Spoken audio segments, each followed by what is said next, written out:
Talofa lava, this is Pacific Waves from RNZ Pacific. I'm Elisha Foon. Coming up, Pacific countries raise concerns over seasonal worker schemes in Australia and New Zealand. Also, they all have a right to know exactly what the hell is going on. the devil's in the detail. The Tuvalu-Australia Treaty comes under scrutiny by Tuvalu's former Prime Minister. And later, I only have one question for you. Ready to have some fun? the first ever Samoan hero is introduced to the gaming world. Some Pacific countries are questioning the benefits of the seasonal worker schemes in Australia and New Zealand. In the year to June 2023, 48,000 people left the island nations to participate in the schemes. But Pacific leaders in Samoa, Vanuatu and Fiji have expressed concern. Samoa's Prime Minister Fiami Naomi Mata'afa says countries such as hers shouldn't be seen merely as outposts which grow labourers for developed countries. Caleb Fotheringham has more. In January this year, Samoa's government passed its seasonal worker program, concerned by the loss of skilled labour, worker welfare and social problems associated with the schemes. Now the country is introducing a cap on the number of workers it sends to New Zealand and Australia. Samoa's Trade Commissioner Va'atu Itui Apete Meredith says they have caused some negative economic impacts. Before, it was only New Zealand that had caps per annum of the number of workers they can bring in to New Zealand, but now we are introducing a cap ourselves. Samoa's new policy, which is still being finalised, will prioritise those not in paid work. Those vulnerable communities are the ones that don't have the access to employment. They're basically like the unemployed or the unemployable. The number of Pacific Island seasonal workers coming to Aotearoa has doubled in the last decade and has jumped by almost a third in the last 3 years. Part of the new government's coalition agreement shows it will increase the cap, but by an unspecified amount. That's a call by the New Zealand government themselves in terms of their needs. Based on our needs, we need to cap so that we retain some of our own productive sector personnel back home. Senior Massey University lecturer Dr. Api Morvenor told 9 to Noon remittances were hitting record highs in Fiji, but it has come at a social cost. He says villages are being emptied of workers. We are separating fathers from their children. In some instances, children are left with their grandparents or other relatives to be able to allow for both parents to travel on these skills. Massey's co-director of Pacific Research, Professor Regina Scavens, also told 9 to Noon about 1/5 of Vanuatu's and Samoa's productive male workforce has left for New Zealand or Australia. That means there's not maths teachers in some classrooms. That means there's mechanics missing from workshops, bank tellers gone, farmers not there producing food. So it has huge impacts. Imagine if 20% of New Zealand's productive population went offshore. Dr. Morvenor says it's the big country's responsibility to address the problems. They have the money, they have the expertise, and it is in their interest to invest in Pacific Islanders and to listen to what Pacific Island leaders are saying. Because what they're saying is there is a problem here. Meanwhile, 2 in-depth reports into Pacific labour schemes says overall they have had a positive impact. The studies conducted by the World Bank and the Australian National University interviewed more than 2,000 workers from Kiribati, Tonga and Vanuatu. Tongan workers can earn about 4 times what they would back home, and Vanuatu can earn up to 10 times more. One of the co-authors, Zhang Dawn, recommends New Zealand should model Australia to allow Pacific workers to stay longer. The contract duration is 1 to 4 years, and our view is, given the large benefit of this scheme, especially in economic terms, something similar could be introduced in New Zealand context as well, because as you know, the RSE is only for seasonal works and the contract is less than a year. Ms. Dawn says the schemes also improved worker relationships with their families, largely because it removed a lot of stress surrounding money. The former Prime Minister and now opposition leader of Tuvalu would scrap the Tuvalu-Australia Treaty if elected as Prime Minister at the upcoming election. Ineli Sopoanga told Lydia Lewis while Tuvalu shares a strong relationship with Australia, he believes the treaty attacks the sovereignty of the Tuvalu people. Let me put it this way. Seriously, I haven't seen the original copy of the treaty, of the agreement. It was not circulated to the Parliament of Tuvalu, nor to the people of Tuvalu. None of that happened. And therefore, the treaty was done between the two prime ministers themselves in the Cook Islands. And that's the situation right now. I moved a motion for to do the ratification, to ratify the agreement first, and then allow the people to make a decision. All the people of Tuvalu, both in Tuvalu, in New Zealand, Aotearoa, those in Fiji, Nauru, Kiribati, the states, Australia, these Tuvaluans, the diaspora, must be given a chance to say something on this, agreement. But first of all, they have to understand what is there in order for them to decide for themselves. That's my proposal, my plan to Parliament. Unfortunately, my motion was voted like 9-5. 9 against from the government, and 5 of us are supporting my motion. So as far as the Parliament of Tuvalu is concerned, that was the outcome.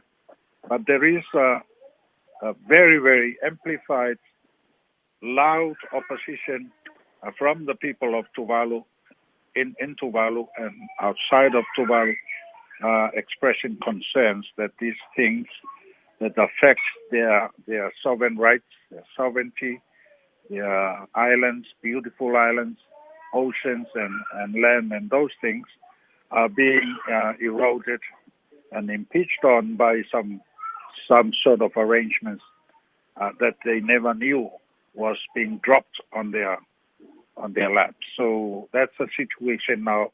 So have you requested to see the treaty? Will you be given this treaty to read, given that you are the opposition leader? I have put a request on the floor of Parliament, and I have, in fact, right in front of the Prime Minister, I said, the treaty, the version that I am referring to now, was the copy that I pulled out of the Department of Foreign Affairs and Trade of Australia in Canberra. Of course, they have this online library that we can tap into. But formally from the government of Tuvalu, as a paper to Parliament, nothing has really come out, nothing. So, which is really bad. The more important thing now is the voice of the people of Tuvalu. The voice, their rights. We need to hear what the people, especially the young guys, the poor and the youth, because they are the people who are going to inherit the sort of things that we leaders are doing right now. So the young people of Tuvalu, wherever they may be, in Australia, New Zealand, Fiji, Nauru, Kiribati, they all have a right to know exactly what the hell is going on with regards to their fundamental rights. So I'm going to organize that sort of advocacy between now and elections. Of course, I will be using as a campaign message, because I truly believe we need to help save Tuvalu. We really need to protect and save Tuvalu for the future of Tuvalu. Do you believe that the Tuvalu-Australia Treaty will do this? The Tuvalu-Australia Treaty, as I can understand now, it will never do that. In fact, it will only attack the sovereignty rights of the Tuvalu people. It is a one-sided treaty, as far as I can understand it. It's being used as a carrot in front of the eyes of the Tuvalu people. Money, relocation, resettlement, things that are not based on any source or elements of international law. Nothing of that sort is relevant to Tuvalu. We know, you know, the climate change refugees, there is nowhere. There is nothing like that in the international law. The only definition of refugees refers to political displaced people by political conflicts in their own country. We don't have conflicts in Tuvalu. The only serious problem now is because caused by greenhouse gases, like what Australia is doing to coal mining, that are killing the people of Tuvalu. There is no conflict. There is no conflict whatsoever. So I think it is a mammoth, important task for leaders of Tuvalu to stand up, to really stand up, because this is serious. And I completely share the views of my fellow Tuvaluans elsewhere in New Zealand, Australia. People have been ringing to me to express their great concerns. So let's work on that basis. But the relations of Tuvalu with Australia are the best. In fact, they are the best in bilateral relations that we can look at. ODA-wise, training. I went to a couple of universities myself when I was an educator. I went to Sydney University, to Macquarie University, to ANU. We all learned this, and we benefited from Australia, from the special relations, and hardly any need for a defined, highly politicized treaty like the Whalepiri Treaty to ignore the good relations we've had with Australia and sidestep by looking at selling and exchanging sovereignty rights. But you know very well in the treaty substance, Australia is not giving anything out to Tuvalu. Nothing at all. It sees, in fact, tying Tuvalu to its treaty and agreements with other third parties like the AUKUS. It's binding Tuvalu to follow as well the requirement of the AUKUS that is based on nuclear-powered submarines. Come on.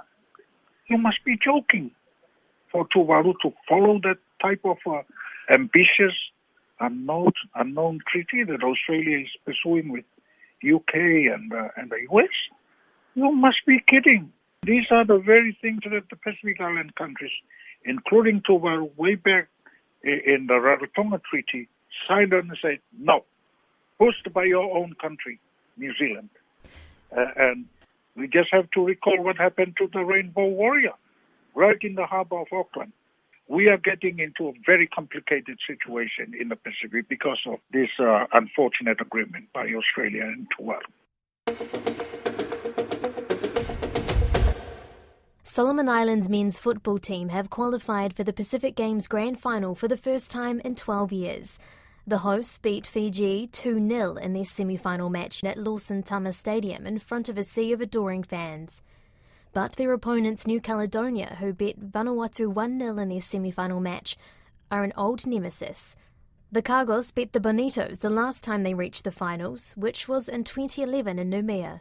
Solomon's team captain, Micah Lea'alafa, says they will need to dig deep if they want to create history at the National Stadium in Honiara this Saturday. I thought we dominated them, to be honest. We controlled the tempo of the game with and without the ball. They were dangerous on the break, and that was evident with the goal at the end, and the penalty perhaps to a degree. But I would say by and large, I was really pleased with our tactical footprint, and the boys have improved in that end, and there's room for manoeuvre, definitely. The Fiji men's football coach says he is pleased with the way his team performed in the Pacific Games semi-finals, despite losing 2-0 to host Solomon Islands. Rob Sherman's side controlled the tempo for much of the game, forcing Solomon Islands to play mostly on the counter-attack, but they were unable to convert in front of goal. Mr. Sherman says all things considered, he's proud of the boys. Well, it's going to be a tough one, and we have to come out strong. If we want to win the world, we have to push, we have to give everything in the final game. So it's going to be a hard game for us, and I believe the boys will come out strong and give everything for this country and nation.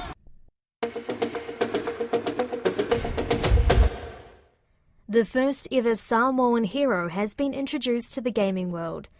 The Overwatch series is an online game with a daily average of close to 2 million players who get to select their characters from a roster of 39 heroes.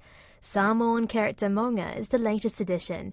Blizzard is one of the biggest gaming companies in the world, producing iconic video game series such as Warcraft, StarCraft, and Diablo.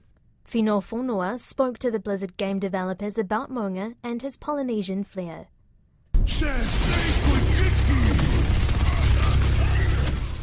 Earlier this month, the highly anticipated Samoan warrior Maunga arrived to the world of Overwatch. Maunga, which means mountain in Samoan, is a fitting name for the large, chiseled and heavily tattooed character who wields chain guns in both hands.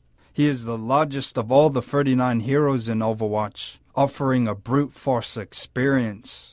Narrative designer Kyung-soo Min says Maunga is one of the biggest personalities in the game. Maunga is our Samoan hero, and he was part of like a eco-rebel warrior group. So he was fighting corporations and people who were just like disrespecting the nature and beauty of Polynesian islands. Yeah, he's super joyful and big guy, big voice. You know, he's the type of guy where we say like, he's the center of the party, but you don't want to cross him. You never want to be his enemy. I wasn't always the friendly, carefree guy you see before you today.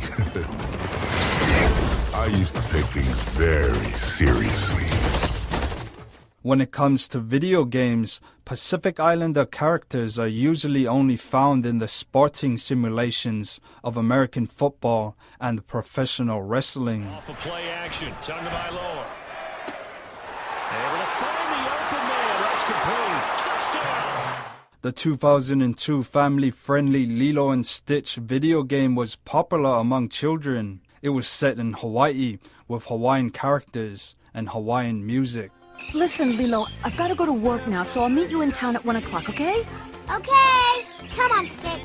We can get some more photos for my wall. Pacific Islanders would occasionally appear as non-playable characters in blockbuster games, such as Samoan gang members in Grand Theft Auto 5. Hey, you Fafa, get back here. You like hospitals, huh? You must like hospitals. Or the character Cinemoy, the leader of a group of survivors in the tropical zombie apocalypse of Dead Island 2. Name's John Cinemoy. I'm the head lifeguard here. We need to move everybody to the main lifeguard station.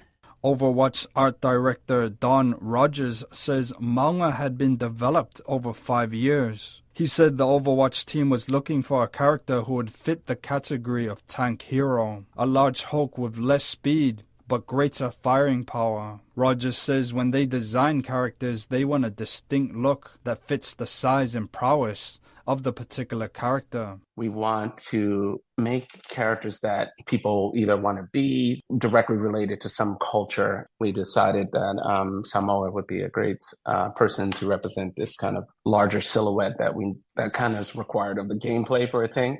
And, you know, we do a ton of research with Samoan, Polynesian. We narrowed down on what's the right.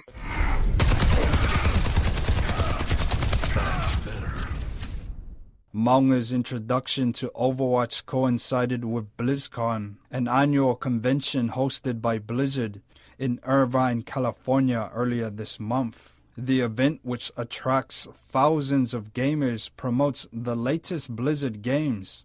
A special panel was held to discuss Maunga. Senior test analyst Foster Elmendorf told fans that Maunga's fighting prowess had to distinctly match his size and bigger-than-life persona. We kept coming back to Maunga's personality, and that he's this big guy, he's smart, he's very aggressive. How can we nail down this personality type? How do we make the hero he's supposed to be?